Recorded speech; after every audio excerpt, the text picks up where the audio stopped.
Welcome to the Stats on Stats Pod. Yeah.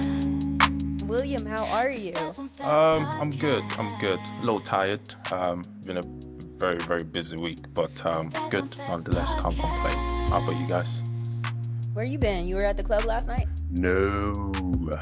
We've got some go live happening. Go live for one of our projects happening on Tuesday.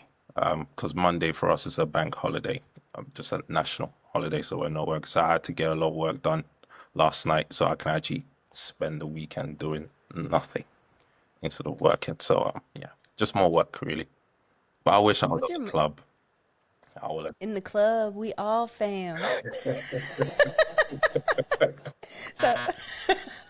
so, what holiday do y'all have Monday? Because we have a holiday as well. So it's not really a holiday. They call it a bank holiday. So I think there's about 8 of them throughout the year. Some are obviously Easter and like the religious holidays, Christmas and stuff. But there's some that just, I suppose they're giving everyday workers time off from work. They just call it bank holiday. So the banks aren't open, which means essentially everyone is at home unless your employer wants you working. No, that's a completely different. But nationally, it's regarded as a holiday. Okay, that's awesome. Well, I'm doing well today because we have a holiday on Monday as well. Nice. How you doing, Tiffany? I'm good. I just found out we might be going to see a couple of movies today. Just one. That's not what I heard. Anthony, roll tape back. You weren't listening? How to Train Your Dragon comes out June 13th. There's 2 planned today. Okay, anyway.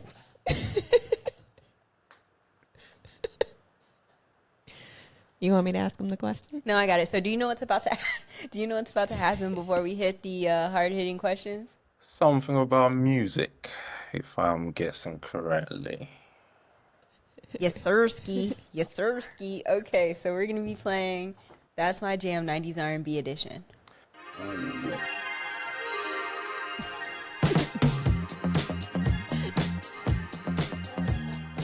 Look at his face. Yeah. Hey, let's go. He was starting to do the Aaron Pierre. That's my All right, cool move. So yeah, that's it, done.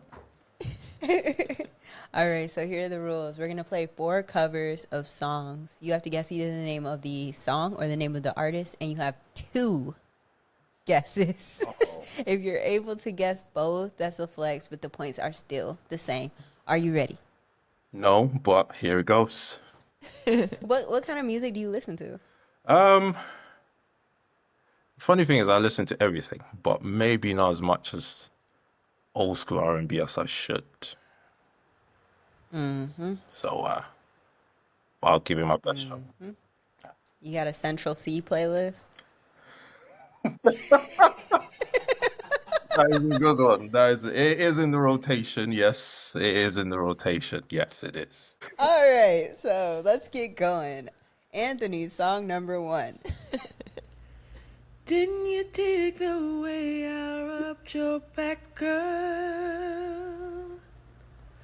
Wasn't it cool when first I kissed your lips? My delicate sensibilities. Was it enough to penetrate your dark world? Or were you embarrassed about the way you freaked? I wanna hold you, ooh, babe. I wanna know you, babe. If it's alright.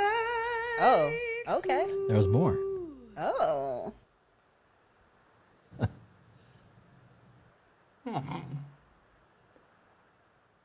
I don't know the name of the song, but I think this cover sounds like Coco Jones. I do like Coco Jones, and I think when we say old school R&B, we mean we mean before 2020. Tiffany, what song is it? I don't know. Oh, you don't know the No. song? Hold on. We just like the way it sounds. Yeah. Can you play it again? Didn't you dig the way I rubbed your back, girl? I don't know either, to be honest. Wasn't it cool when first I kissed your lips? Was it enough to penetrate Play the little thing, Anthony. your dark world? It's wrong. Just we don't. Wait, we gonna do a process of elimination because we gonna know some of the other ones. All right, song number 2. Why'd you leave? I gave you everything, so why you wanna tell me lies? You mean so much to me. You know I can't believe that you have got me open like you do. Now what a girl gotta do to make you see that we should be together, you and me? I want your love. I get excited, can't fight it, baby, you just don't know. Oh, I know this one. Do you? Yes. Yeah, I'm gonna pass that to you because no. All right, it's You Don't Know by 702. I didn't know that either. The only reason I had context clues when she said what's a girl, and I was like, well, it looks like there's only one girl on this list. Oh gosh. These some deep cuts. These are deep cuts. Song number 3. Oh man, am I really gonna? As the clock strikes 12, I'm sitting here wondering how the hell did I let you leave? And baby, I know that I did my share of things to deceive you. I'm just trying to get an understanding of what to do. Cause I'm halfway going crazy. Girl, they can't fade me. Yeah. Oh man, I like this one. Right? She can't. That one. I've been on that one this week too. Oh, thank God. I've been on that album. I feel like I've heard this song before. It's pretty popular. I mean, you said Coco Jones. I don't trust nothing. I don't trust nothing you say at this point. Yeah. I've got nothing on this one. It's cool. This is a hard one too, Tiffany. No, it's not. That was Jagged Edge. She can't love you like I love you. Okay. Oh, Yep. I said she, but he, you know. Song number 4, please. I am not doing so good. Baby lying on That's the fine. bed, exotic fantasies going through her head. Oh, we know this one. I jump into my SL6. I gotta make my way to the crib mad quick. I see my baby as I step inside. She's staring at me with those bedroom eyes. Honey sipping on some Chardonnay. The sex is even better when she's feeling that way. All I wanna do right now is love her down. I don't give a damn about who hears the sound. We'll be in the groove until the sun comes up. Together we'll get lost inside the love. That's my jam right there. I think I'm gonna let you take this one. Well, you need to go back and listen to this one. You need to go back and listen to this one. This is Joe, but I'm trying to remember the name of it. Love Scene. This is Love Scene by Joe. So that means the first song was Maxwell. Oh man, I should have said it then. You knew who it was? I was like, sound like Maxwell's song, but I don't know that song enough to be like, this is definitely Maxwell. Yes. Either way. So the first song was Maxwell, y'all. All right, so What's let's. the name of it? You asking for a lot. You asking for. Fun fact: we don't actually listen. We don't usually listen to the Till the cops come. songs until we get here. Till the cops come knocking. And that's a new thing. We used to listen to them, and we had cards, but we have since we've gotten cocky. So What? we've gotten cocky. Anyways, let's get to the reason people are actually here. Get to the hard hitting questions. So if it's your first time, welcome. If you already know the vibes, welcome back. I'm Jordan, aka Jay, aka the Chosen One, aka Big Stepper, and I am here with my co-host. I am Tiffany B. We are excited that you're here for this episode of the Stats on Stats podcast, where we get to talk to leaders in the IT tech spaces. Speaking of those leaders, we have somebody here with us today. He is going to tell you a little bit about himself, who he is, where he's from, what he does in this space. Take it away. Name is William Davis. Will is fine. The only one I don't accept is Will I am. So that one is legal. I'm the founder and CEO of Incountr Ltd, a change and transformation consulting firm based out in London at the moment, and trying to essentially spread the good work of change and transformation across the globe at the moment. That's dope. So, real quick before we forget, do you want to tell us about your little stint on Love Island?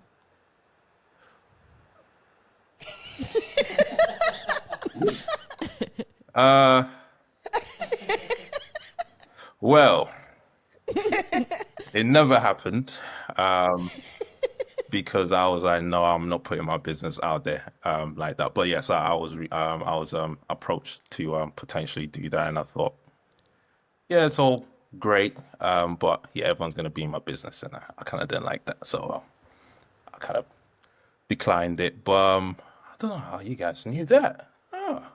Research department. No, that's not on the internet. You definitely told us. We're not gonna get into your short-term memory. Oh, now I remember. Oh Lord. Yeah. Rewrite Yeah. all So, books. have you ever seen the show? Have you ever watched it? Yeah, sporadically, every now and again, walking past and siblings are watching it, I'll peek and kind of be like, oh, what's going on? And then I find myself asking the next week, oh, what happened to that person? So even though I don't really watch it religiously, I'm kind of intrigued by some of the drama that happens on there, because sometimes it's ridiculous. I'm like, okay, well, yeah, do watch every now and again. Have you ever seen it, Anthony? Never. You never seen Love Island? Whenever I watch shows like that, like Real World and Love Island, and people act crazy, I'm like, y'all know, like, your family sees this, and like your future employer sees this, like, and whoever you about to date next sees this. Yeah, but Tiffany's watched Love Island with me before. Okay, all right. So do you wanna tell us a little bit more about the company that you founded? Yeah, so Incountr, we're about almost 3 years old. So started it in 2022, and essentially it came about because we thought there is a lot of problems in the world, especially in technology, and why not be the ones to actually fix it. So, and again, from my background in IT, and obviously all the different technology roles I've had, it just made sense. And essentially we've been working with a few clients, getting them through some transformation projects, some digital, and some more business and essentially organizational change in that respect as well. So we do offer many services. Obviously, we've already talked about change and transformation quite a bit, but we also offer web administration, company setup. So if you need domain names, websites, all that, we do provide those services. And once we get you up and running, we do provide IT support services as well. So kind of a one-stop shop, if you will. And we're constantly working to increase and add more to the services that we provide, essentially. William, you said we a number of times, and I remember when we first met, actually, we met at Afrotech, so Yeah. shout out to that. But when we met and we had our first conversation truly about what you're doing, I asked how many people were in this we, because it was a really new company. Yeah. Can you talk about how your company has grown since you started? Because I remember we used to be you. Yes, we used to be me, but we're now three essentially. So I now have a sales support assistant, and I also have a marketing slash assistant, PA role as well. So it's now three of us, and essentially looking to grow, looking to expand. But it kind of, there was a need to obviously grow in that regard, because one thing I'm finding out very quickly is the amount of things I don't know. And usually you don't know what you don't know, which is one thing I've definitely been finding out the hard way over the last maybe 6-7 months. Yeah, that's where we're at the moment. And also, the we kind of also include, and I tend to include them, all the talent and contractors that we tend to bring in to support us with some of the projects that we do as well. So they're all kind of invested in some way, shape, or form, even though they aren't full-time Incountr employees. All right. Awesome. Gotcha. So you actually have an interesting story, and we always like to get into the background of like, where did you get started in tech? Is it something you always were interested in, or did you happen to have a mentor that led you in that direction? Can you tell us about your story? Yeah. So to be quite honest, I think I've always been in tech.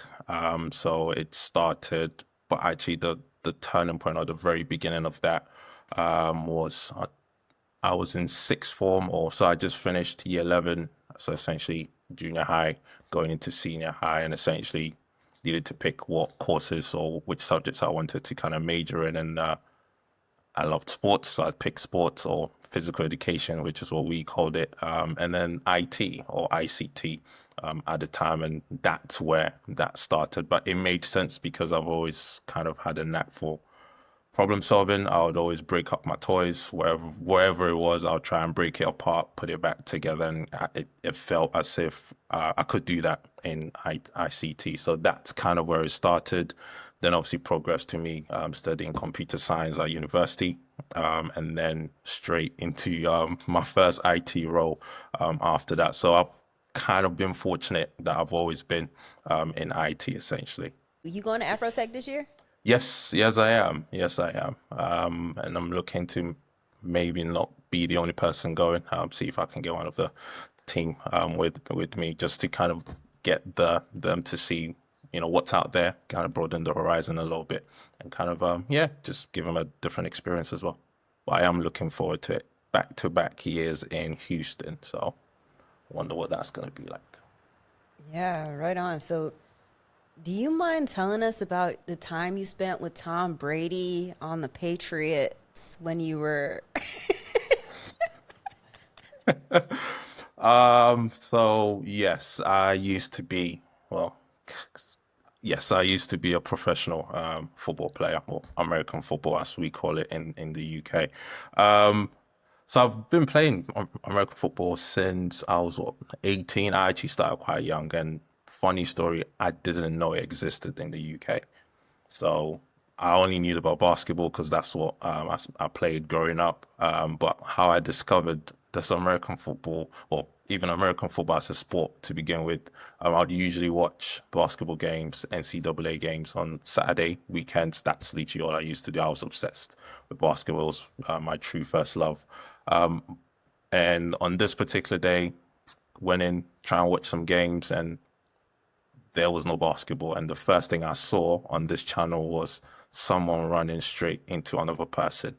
And I thought, what's this? And I sat there and watched about 6 hours, because it was around midday, because I think, the games tend to start quite early. I watched 6 hours of that, and I was hooked after that. But then fast forward 2 years later, I get to university, didn't really know they even played it in the UK. And then there's this guy. So we have this thing called Freshers Fair, where you walk around all the clubs and societies, essentially kind of trying to get you to join them, essentially. So I signed up for basketball. I'm heading out. I'm like, I don't want to join anything else. And then the guy approaches me and goes, "Oh, you look like you play sports." And I was like, "Yeah, I play basketball." He's like, "Do you know about American football?" And I said, "Yeah, I love the sport." And he was like, "Well, come and join our team." I was like, "Come on, I'm not, I don't have time for games or any jokes." But he was like, "No, we actually do have a team." And that's when I started playing. So started playing there for a number of years while I was at university, joined our local men's, we call it our men's team. So in the UK, American football is amateur based, so no one gets paid to play in the UK. But once I finished uni, once I finished, I graduated, I essentially got the opportunity to go out and play professionally in Europe. So other leagues in Europe are professional. So yeah, I went out to Finland. That was my first contract, and then a couple of years in Germany after that as well. So that was Finland, Helsinki Roosters, and then in Germany for Argyle Comets. Those were the two teams I played for. And during that whole time, as I was playing for the Great Britain national team as well, which was quite neat, quite nice. Yeah, that is cool. And then I think Tiffany was like telling me something about when you were playing, you know, with Tom Brady and all that. Something happened, and then it kind of shifted you to more so focusing on tech. What happened?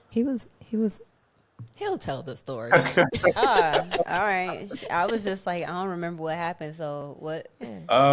Well, so that I think this is quite poignant because it really changed a lot of things for a lot of people across the globe. It was COVID.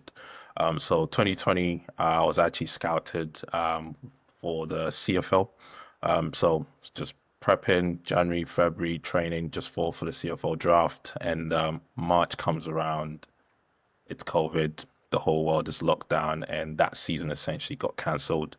And essentially, I just went back to work, you know, in my IT role. And then at that point, a few things happened, and then it just kind of went, all right, it's time to really kind of sit back down, as my parents would say, and kind of do the right thing, which I never agreed with that, but it gave me the next thing to kind of focus on, and here we are. You said do the right thing. Is that so? You mentioned your parents and doing the right thing. Is that like a cultural thing? Because I've heard that before from some people who are like African, Jamaican, stuff like. Is that like a cultural thing? Yeah, definitely. So I'm a Ghanaian, so I'm from a Ghanaian background. Both my parents grew up in Ghana. We moved here when I was maybe 14, 15, so it's ingrained in them. And there's usually the joke that goes around where if you're not a doctor, a lawyer, or something, engineer or something like that, your parents aren't really happy with you. And to some extent, there's some truth to it, but I think obviously not that very specific. It's more so they want you to do something that they see longevity in it, and something that they can actually kind of boast about a little bit. And obviously in most African homes now it's a little bit different, but obviously with parents that are quite traditional and old school, doing sports professionally to them is like there's only a short, I think their biggest thing was there's only a short finite amount of years you can really do that well, and then what's next after that. So that was, to them, that was the best moment. They could just go, right, you see, you can't play. You might as well start, taking that side of things seriously as well. So that's kind of how that conversation went. Got you. So with tech, like you're in tech, you're also playing football, and I'm sure, like, in terms of the mindset that you have to have going from the field back to the office, like working with IT and clients and stuff. Can you tell me like any moments where you realize like your sports and your work and your workmanship from your sports actually translates to being able to help you solve a complex problem in the IT field?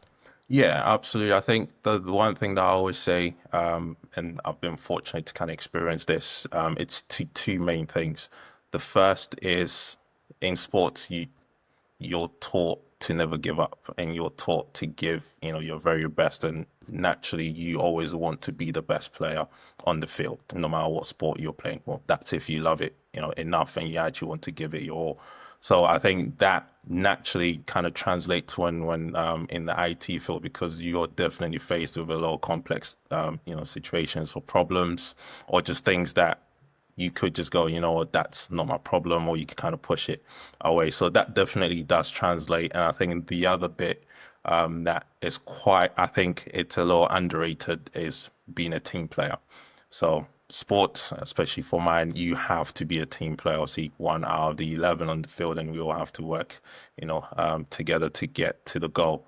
And I see that translate quite a lot in IT, and obviously in the office, where you might actually be, the leader or whoever's leading the project, but you need everyone to do their bit in order for you to get, to that destination, and making sure you're pulling people along, people that do need the support, you can do that. So it really translates. And now that I think about it, yeah, it really does. There's a very, very, a good line going through all of that. So I think that definitely has helped. And obviously, it helps for good stories in the office as well. When people ask you, some of the stories and stuff like that. So that is always nice to have as well. But that's only if you're serious about the sport, right? Because I was faced with a complex problem. My senior year during varsity soccer. I won't get too much into it, but I was just like, I ain't doing this no more. Like, I'll focus completely on basketball. Like, no more soccer for me. And I go home and I'm like, parents, I quit soccer. And they're like, you played soccer?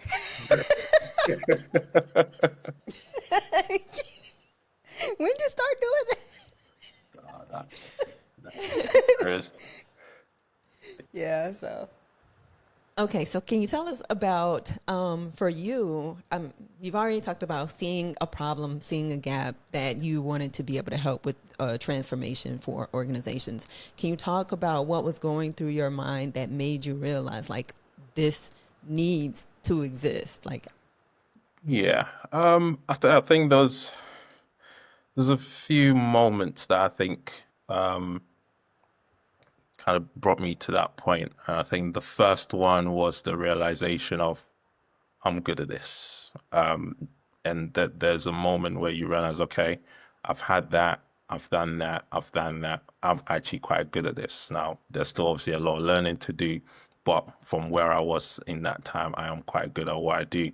And truth be told, there was also the financial aspect as to being able to do something that allows you to kind of essentially remove the ceiling on your earning potential. And I think looking at things from the UK specifically, that there is more benefits in having a business and being able to stand on your own and do things in that side of things, where you're like, okay, cool. Now I'm good at what I do.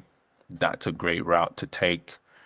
So those two coming together, and I will be honest again, I got to a point I didn't want to answer to nobody. Now, again, even when you're in business, you answer to your clients and your customers, but it feels a little different in that sense. But those were definitely the two key points where it was, I'm good at this, and instead of doing it for one company or for one role, I want to do this, for more people, and also the love for what I do. And I thought, yeah, it became a very easy decision to essentially go, all right, we were going to start doing this. So you mentioned that you're good at it. You mentioned that there's the financial aspects of it, Yeah. but do you love it though? Yes. Okay. Yes. And I think sometimes, and I'm probably kind of pulling the curtain a little bit, and I'll probably want to get you guys' thoughts as well. Has there ever been a meeting or something you do, and then once you finish, you kind of step back from it, and you kind of have that moment of, oh, no, I did that, like, and it's it's two in the same in terms of I'm good at it, but also I love it. I actually love seeing, coming in, there's a problem, actually, this is how we can fix it. These are the different solutions. My mind starts doing all the different thinking out of the box things that it usually does. And then you get to that solution and it's like, okay, cool, we can implement it. And then you see it up and running live, and then you see the impact it's making in the lives of the people that initially had that problem. So I think that's where the love comes from. And to be fair, I understood that when I was in my IT support role, because I'm in the front lines. Every issue comes to me first. I see it all the time. And I think the moment it clicked for me in terms of, obviously, as I moved across, obviously, my career, was what you do as a consultant or a system analyst is actually fixing the problems at a much higher level, which alleviates a lot of the smaller problems that people were facing on a day-to-day. So actually, you're doing one in two things. You're kind of doing this IT support stuff, but you're actually doing it at a bigger level. So you really essentially alleviate a lot of those issues that you look at it and you're like, oh, actually, this keeps reoccurring. There's a big solution that fixes that. So it was essentially getting to the point of, I love this so much that I actually want to fix it at a much higher level to get the biggest impact, you know, in the lives of the people that end up being the users of the system or whichever software that you're looking at. So that's where it really, honestly, that's the drive. That's the drive of making sure people's, and wherever I go, I'll always tell them, I'm here to make your life easier. And that's really at the core of it. That. Oh, I'm sorry. Go ahead. Oh, I was going to say that ties back to something we previously discussed is the importance of cybersecurity IT technologists really understanding how their role impacts the rest of the business, because that can definitely change your perspective on what you're doing. What you're doing is so much bigger than what's right in front of you, but you're actually directly impacting what's happening to other people, to include the people handling the money, right? Yep. So, but for you, Tiffany, you've been in cybersecurity for a minute, right? So what drives you to continue to want to thrive in the field or just stay in the field in general? Because, you're retired from the military, so you ain't got to work. So what keeps you working? It is kind of that. Like in the military, I kind of got in the habit of like that feeling of like we are helping people. And moving from, the military, the way that you're helping people is not the same, but I don't work in a hospital, but when I think about cybersecurity, like I think about the systems that people are living off of inside of a hospital, right, that are tied to tech in some way. You could be saving someone's life by realistically just being tapped into cybersecurity and what the threats are out there, because you understand how they could impact your network and you understand how they can impact people just living their everyday lives. Absolutely. So that just kind of that desire, I think, to still be able to kind of give to people is something that drives me. What about you? First of all, this is because we watch a lot of The Good Doctor. You ever seen that show? Yeah. When they hijacked the hospital? Yeah. Yeah. I love that show. I'm sad it's over. Which, it was a shock to us that it ended. We didn't even know it was ending until it ended. My mom was like, didn't you see all the commercials leading up to it? Who watches commercials? Who has commercials? Oh, gosh. But what keeps me in it? Just say money. Let's go to the next question. Yeah, because I'm like, what happened was I grew up wanting to be a doctor. Like, I was going to go to med school. Some things happened. I dropped out, joined the military, and I was so deep into the military, and I wanted to get a degree. And I was like, I guess I'll get a degree in cybersecurity. And it's like, once you get a degree, you start getting certifications, and then you get out and somebody offers you a job, you're just kind of like, guess this is what I do now. So, but yeah, she's right. What keeps me going and thriving and learning more is definitely money, for sure. Oh, yeah. I think sometimes we gloss over the fact that it is a key contributor, in what we do, and I think it's good not to shy away from it. And I think it's quite good. And I think it's a good conversation to have, especially our generation, and the younger generation, because I think our parents and the generations before us kind of shun away from, talking money openly a little bit. So I think that shift is definitely good, and it's needed. Yeah, definitely. Yeah, I really just had a coworker, because he's like, do you love technology? I'm like, it's cool or whatever. Like, I'm not sitting here going, this job is the love of my life or nothing like that. And he goes, who likes to work anyway? Like, who's sitting there like at their job right now? Like, I love working. Like, I was like, that's a good point. So you get what you get. Okay, so set the scene, William. It is Monday morning. You show up at work and you find out that you had a call and you missed it, but somebody is looking for you to help them transform their organization. Can you walk me through, like, how do you work with this company to make sure that they get the end goal or the vision that they see for their organization? Yeah, no, that's a really good question. I think at the core of it is, what do they want? What are their goals? What where do they want to get to? And I think it's what I've seen in my limited years in the space. I think a lot of times we come in, or consultants come in going, this is what you have to do, without really paying attention to what does the client actually want. So immediate, my first conversations, initial conversations are, what is it that you want to achieve? And how does that tie into the bigger strategic goals, or the vision of the company?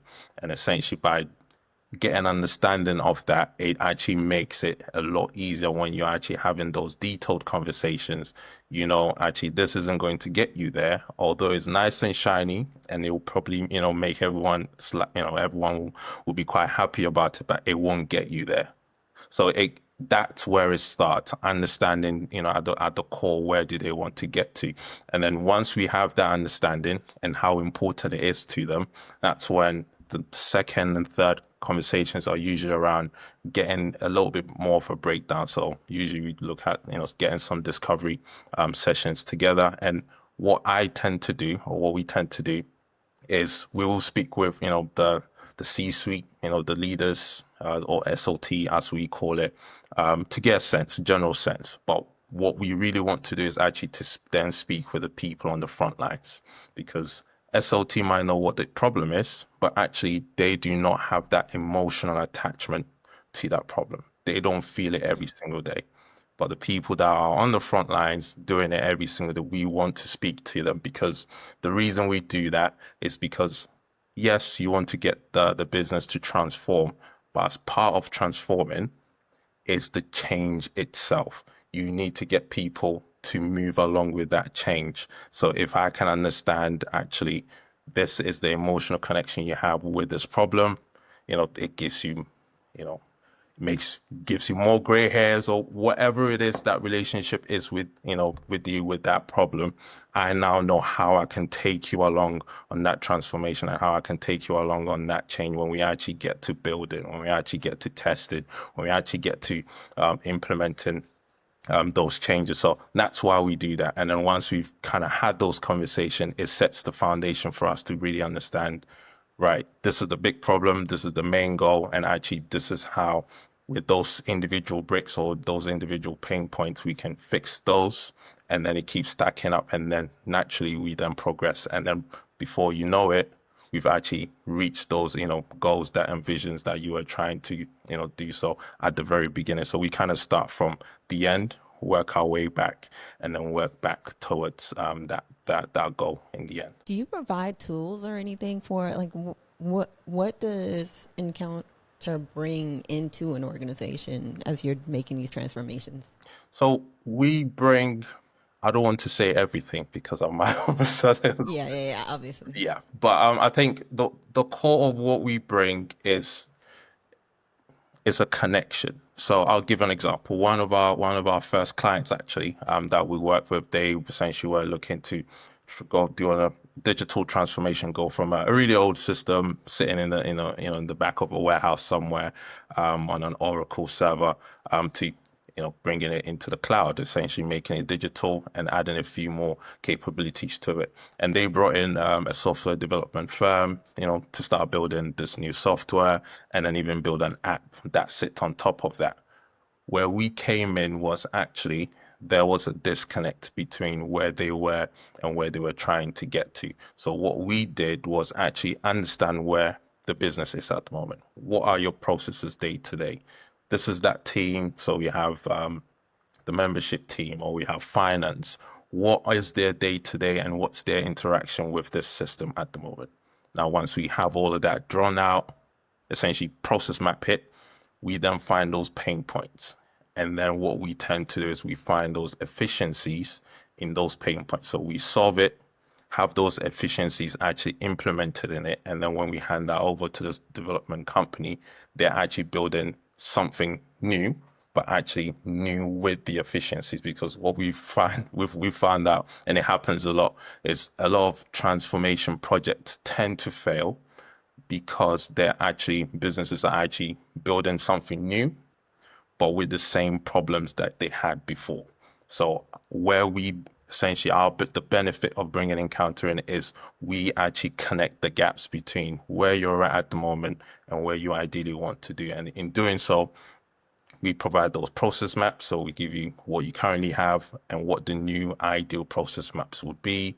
We help with the testing of everything. So we do the testing. So we essentially do the quality assurance, but then we lead and facilitate the team through the testing process because we understand the process that the team and people that actually do the work day to day go through. So we then facilitate that, making sure we're implementing the process, because you can build a new system and implement it, but actually how does the day to day, those emotional, again, going back to that emotional link of in the morning, I have to do this call, do that. Okay, well, on the new system, this is how it actually works. And actually you've saved yourself 20 minutes because it's only 1 click or 2 clicks. So we try and link everything back together. And then actually once it's live, we also then, again, as I mentioned before, we really, really are big on actually making the change stick, because you can make a change, but if the people that have to actually do it don't make it stick, they just revert back to old days or, what feels comfortable. That's another piece. So we really take our end users on that. And then again, we give you all the documentation. We help with that. And then again, the biggest piece as well is once the change is in, that isn't the end of it. There's always a continuous improvement phase of it as well, where we're constantly having those conversations. Actually, we can do this even better. Actually, we can add this to it that gives you this additional benefit or this additional efficiency. So it's continuous. So it really kind of goes end to end, if you will. So whichever, but it all depends on what that client needs. And we essentially make sure what we deliver is very specific to that client.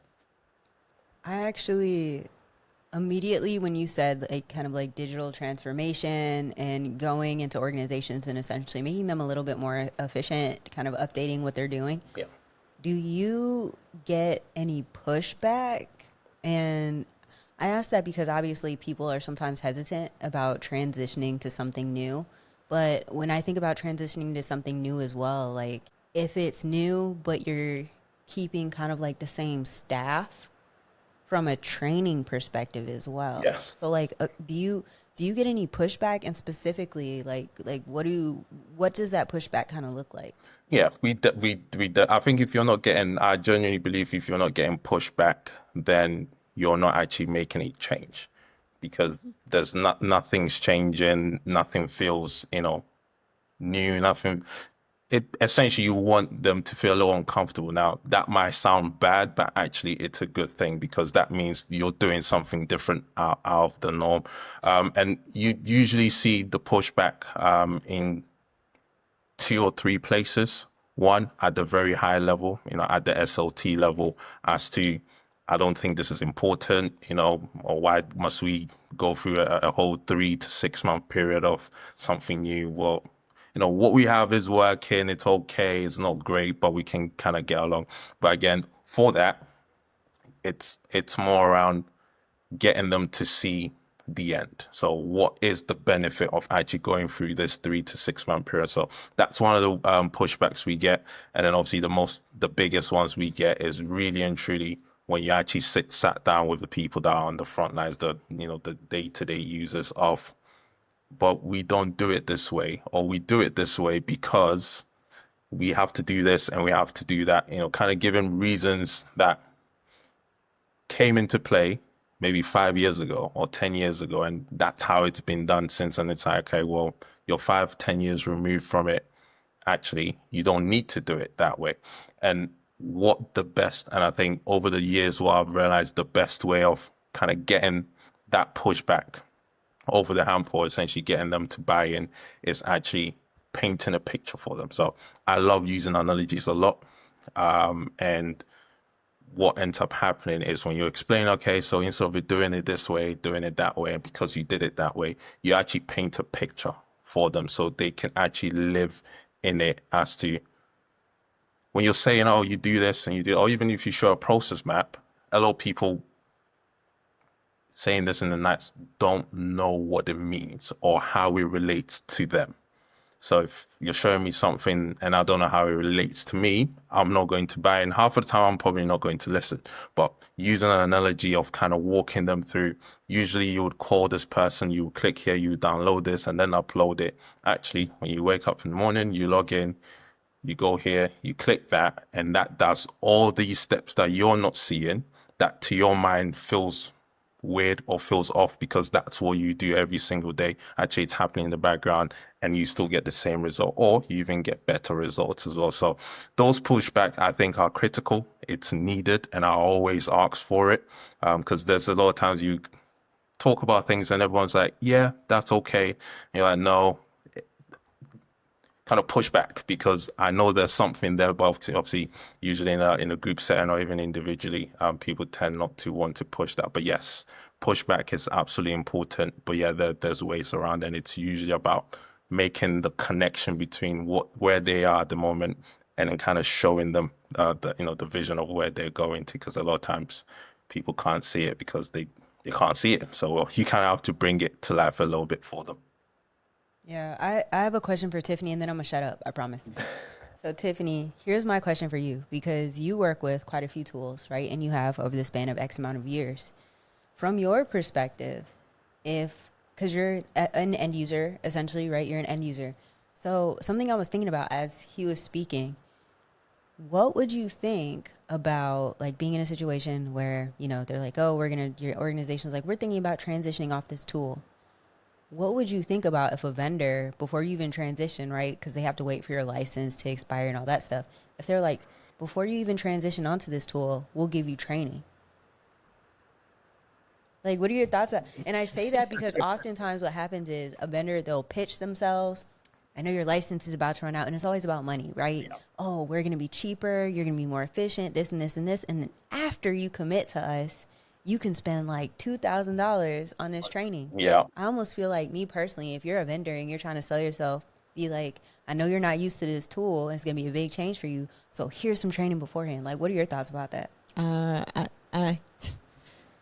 First of all, you touched on something that I think it matters to me a whole lot, because a lot of times in these spaces, and I'll just say from where I am right now, we have a tool that was onboarded as I was being onboarded to the team. And there wasn't exactly a lot of training, right, that we could just pull off the shelf a whole bunch of books or a whole bunch of videos or anything to basically guide us through with this tool. And even now, as I look for training and stuff that's very specific to it, I keep wondering, like, why wasn't this a part of the plan? And I understand that thing that you're saying is, money plays a big factor in it. But I feel like if you are giving that training up front and making sure that people understand and they find ways to enjoy the tool that you're providing them, like you say, you're envisioning it in one way because you're so used to working a certain way. Yes. But if a company like you comes in and says, okay, we're giving you this tool, but it matters to us as the end user that, one, it feels like it's efficiently changing your role. Yeah. And two, you feel comfortable working with and in this tool on a day-to-day basis like he's talking about. I feel like it helps people buy into the tool as well, right? Because they consult team members later on when it's time to, okay, we got to renew this contract. What are you thinking? Well, if in the beginning you had to like battle uphill in order to learn what you're doing, you felt like, the team didn't give you enough support, then it's, you might be out there looking for the next vendor who knows their tool comes with a bit of training. And better documentation. Absolutely. And That's a very, very good point and a very good example, because what tends to happen, and that's something that we really, really work on, is involving people from the very beginning, because we've seen changes and transformation projects that when we end up, a lot of times we're brought in after the fact in a few cases, and what we realize is people that actually use the system that's about to change every single day weren't consulted they weren't spoken to. So to your point, if before that change even it's incepted and it's contracts and everything are signed, if they're involved in the discovery, they're involved in the process planning, the process maps, if they're involved in shaping what that new system is going to be, you will get a better buy-in, and you will actually get a better change from that. Because again, I'm invested from the very beginning, because you're asking me, you're taking my thoughts and concerns, and again, that emotional piece into consideration. So when we get to the end, as a user, I already knew what it was going to be. So now that I see it, I'm already familiar with it. I'm already a lot open, to the training, and the change that comes with it as well. So it's something that we really harp on. I think it's one of our USPs, because a lot of consulting, they just come in, tell them what to do, and then kind of go, here you are, and then they go off. We actually make sure, we're implementing that change right from the beginning, because that's one of the critical pieces, in transformation, essentially. Right on. When you look at, okay, now we got to do rapid fire because we're coming close to the end. So I had a number of questions for you. So the first is, we includes two other people. So when you think about the way that you intend to scale your team, Yep. what are some qualities that you would look for the tech people or anyone that you're bringing onto the team that you feel like will help your company grow? No, that's a really good question. I think there's three key things for us. The first one is integrity. And I think a lot of times it gets overlooked, but there's a saying that I live by, where the way you do one thing is the way you do everything. So we want to get people that actually have really good integrity, again, because we keep our clients at the forefront of everything we do, and we want to make sure everyone essentially is, again, able to do that.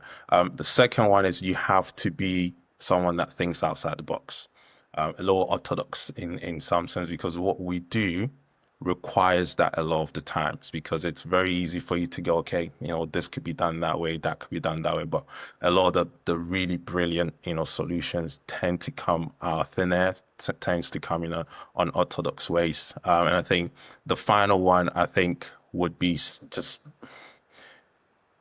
it's a very simple one, but being someone that knows how to relate to people, because in what we do, it's people that we work with. Albeit, yeah, we might have to do some tools, pro coding, all that, but at the end of the day, it's people. So being able to relate to the people, either our clients, our end users, that's actually one of the three core bits that we definitely look for in people that join the company.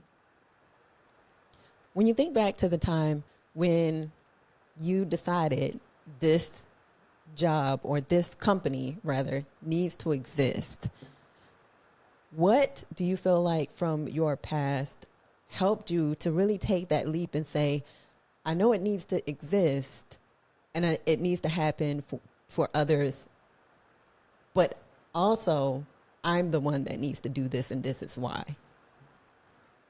That's actually a really good question. He's the chosen one. I think it kind of goes back to something that I always truly, and it's at the core of me, whatever it is that I do, I want to be the best at it, no matter what it is that I'm doing. Now, that comes after, making the decision to really take the leap. And I'll be very honest, that leap didn't really come 100% from myself. I kind of was pushed a little bit. And again, I have really good friends and family around me. I have a really good supporting network. And it was like, I'm thinking of doing this. I think I should do it. But then there was that moment of, well, what are you waiting for? Like, it's either now or never. And I will be transparent in the sense that I started it while working. So it brought me that, time frame and that buffer to really get it up and running, figure things out, and then obviously now in the position where it's 100% now. And that decision, again, it kind of was a bit of a kick. And I think we all need that sometimes. But again, I thought, I can do this.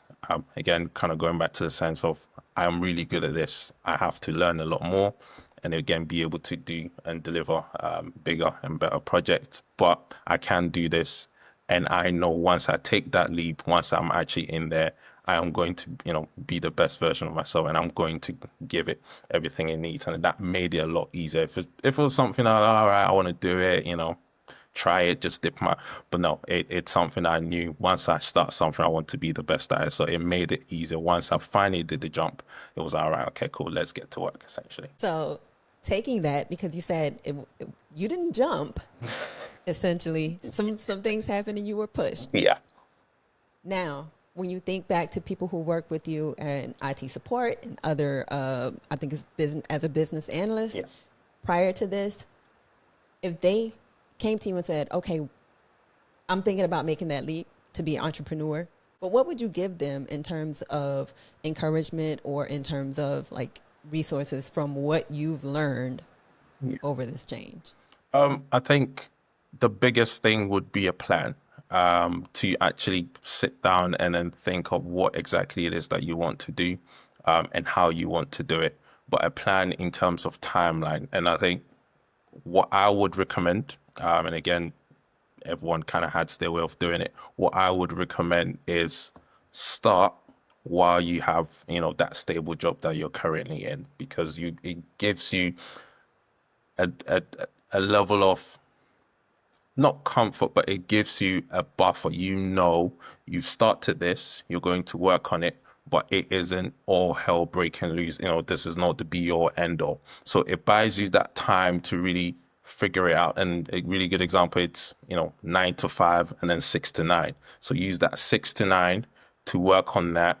And when you get to a point where you realize, okay, it's off the ground, I have a rhythm, I have a process, I have a way of, getting, to do this the right way, then you can actually look at, right, now there's a financial element. Again, people at different ages, might have different responsibilities to take care of. So consider that. Because again, everyone says, yeah, do it. But again, when those bills are there and you have to pay it, you have to be quite considerate of that. So once you get to a point where you can actually jump in full time and still be able to kind of take care of your responsibilities, I think that's when you make that final leap and jump into it. And don't second guess yourself once you do that, because that's the critical, point. And the biggest advice as well with that would be, there is so much that you don't know. So make sure you're working on getting to know what you don't know, so you can then actually gain that information, and then that adds to the ability for you to really thrive in wherever it is that you end up doing. When you think about, we've been in the past, but let's move forward. When you think about what you see for you or for your company, Incountr, what would you want people to say about your progress or your path? That's a good question. I think for me, the biggest thing, and this probably even doesn't kind of bring into question my career or what I do. I think from a personal point of view, so what I really want is for people to say, or for it to be known essentially, that I made a positive impact in anyone that crossed my path. Now, no matter how big, no matter how small, I made a positive impact. And I think that goes beyond, anything we do, career-wise or whatever the case might be, because I'm extremely supportive. Don't let me hear that you're doing something, or, you're looking to do something, or whatever the case might be. Anywhere I can help, whether put you in contact with someone, give someone, wherever it is, I think I really want to push people to really, achieve whatever it is that they want to do. So that would definitely be the thing. I made a positive impact, or had a positive impact in everyone that I crossed paths with, no matter how big or no matter how small. That would definitely be what the message should be. Okay, the people gonna blow up his DMs now. He said he gonna help me. I might. Or you could just be like everybody else and ghost. I'm just playing. Don't do that. That's rude. Yeah. So we got to wrap up. This is the part where I'm supposed to thank you for being here. So Thank you. Thank you so much for taking the time to chat with us, share your energy, like your insights, all your good vibes. We truly appreciate it. Endless gratitude. You could be doing anything else with your time. So really, thank you. No, I actually think it's me that has to thank you guys, because it's an amazing thing you guys are doing, and I think I said that the first time we spoke at Afrotech, because it's something that definitely needs to be done. You know, the word needs to be out there, and obviously all the insights from everyone that you've had on prior to me and everyone you will have on after me, I think it's definitely needed. So big thank you for that, and also big thank you for having me on. It's been a fun one. And could be doing anything. There's not much I'm doing on this Saturday night other than eating and sleeping, and maybe watching the playoffs, because my team are 0-2 down at the moment, and we need to pick up the Timberwolves. So thank you. You said the Timberwolves? Yeah. Hey, whoa.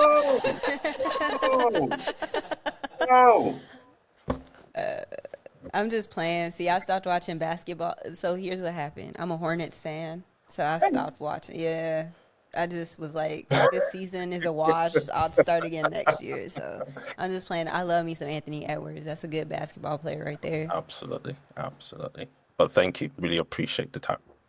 Awesome. Thank you. And if any of our listeners are interested in learning more about you, Will, or learning about how to get in contact with Incountr, can you tell everyone how to get in touch with you? Are you single, by the way? Because that'll matter when you give out your information. Just trying to see what kind of DMs you about to get. I figured. Yes, I am. But to get in contact, I think with Incountr, it's INCOUNTR. You can find us on LinkedIn, or William Davis on LinkedIn. That will probably be the best way to contact us. Just reach out, email us, or we've got our phone numbers, our contact details on our website as well. So just reach out wherever it is. We're more than happy to have that conversation. And even if it's something that we might not be able to assist or help with, we'll definitely do our best to kind of put you in contact with the best people that could assist as well. So it's not always, us doing things, but we'll definitely help point you in the right direction as well. And if you're also single, you could catch him at Afrotech. Not too, yes. I didn't say it. I didn't say that. Awesome. So for everyone else who is listening or watching the show for the Stats on Stats podcast, we are sponsored by Code and Culture Collective. Ooh, we keep forgetting that. We are sponsored by ourselves. So, if you want to talk about that, email Jordan. But anyway. Okay, bye. Oh, go ahead. I'm sorry. Yeah, so we're glad that you are here. And I guess we'll see you next time. Bye.